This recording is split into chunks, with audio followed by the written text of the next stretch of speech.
Today is Thursday, March the 16th, and advancers led decliners today 62% to 33% on the big number, which isn't the number that the MAC oscillator uses, but you probably see the same type of ratio there.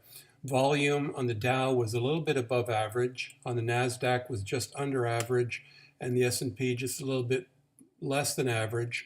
Right from the opening bell, up we went, up until midday, and then we started to just drift lower. The MAC oscillator we thought might be in the region of 0 today because of the huge disparity between advancers and decliners yesterday, and we got close to it. So today, tomorrow morning, we'll wake up to see the MAC oscillator right at 0. So it could go, your tendency now is to go either way.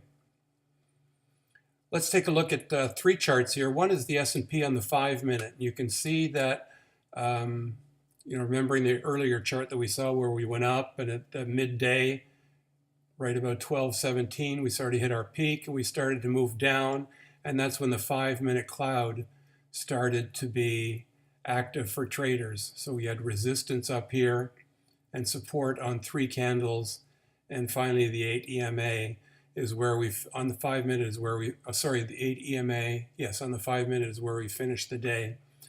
So on a daily basis, this is what the candles look like. We had a bit of a gap at the open today, but because we had such a wick yesterday, I'm not going to think too much about that gap for now, but we did finish well off of our highs. And we did touch, let's see, that'll be Apple. But we touched this green line up here, which we put there some time ago, so it must mean something. Can't remember what it was, but we hit it. So let's not pay any attention to that.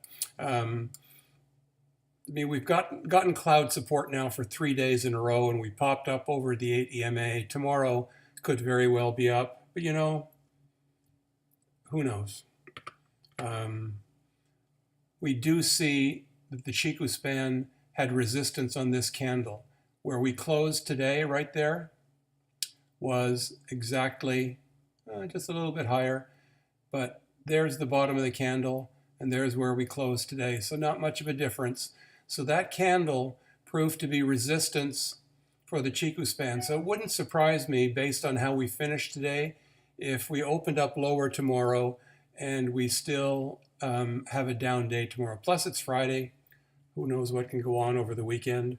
Apple on the daily chart finished with this weak doji on the low side into the cloud. We had resistance on the 200 simple moving average. That's this little red line right here. Let's look at that a little bit bigger. So we put this alert in here yesterday. So here's this dashed red line is the 200 simple moving average, and we came up and we touched it exactly, and we came back down. So that's going to prove to be a challenge tomorrow. On the weekly basis, the Chiku span still is underneath this candle close here. So tomorrow we had resistance at the bottom of the cloud, on the weekly cloud, and the 200 daily SMA. We said those were 2 coincidental things that we needed to look for, and both of them provided resistance. We can expect to see between the 200 EMA and the 200 SMA maybe some chattering, and who knows, the breakout might occur in this region here, but that'll be sometime in June.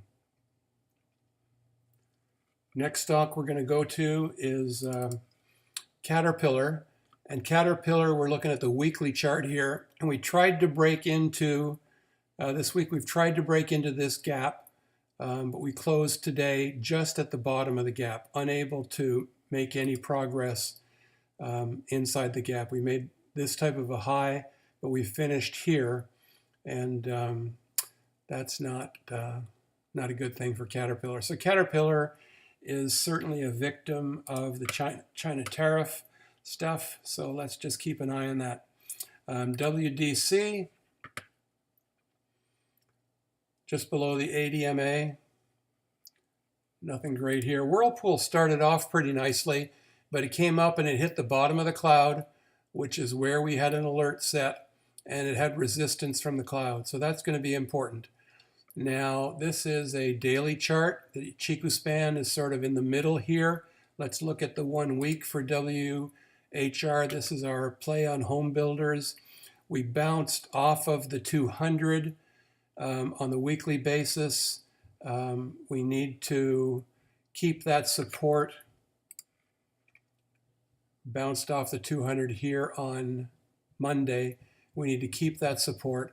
But we said that if you were to buyer at the 200 and you put a stop just below the 200, that it wouldn't be bad to take some off as soon as it hit the cloud, because you'd have a chance to buy it back when it hit the cloud and moved back, and that's exactly what happened. So where do you want to add back again? If you get support here at 128, 127.98, you could add back again. This is encouraging up here that WHR, if we're going to show some strength, it's going to be not next week, but the week after, when we've got this sort of headroom here between the candles and the top and the bottom of the cloud. So let's take a look at WHR. I think, if we've got to pull back to this point here, and I'm going to mark that as an alert here. I'm going to create an alert at this value. And if we hit that point tomorrow, I'm going to buy some and put a stop below the 200. That's 6 minutes and 40 seconds for today. Thank you very much for listening.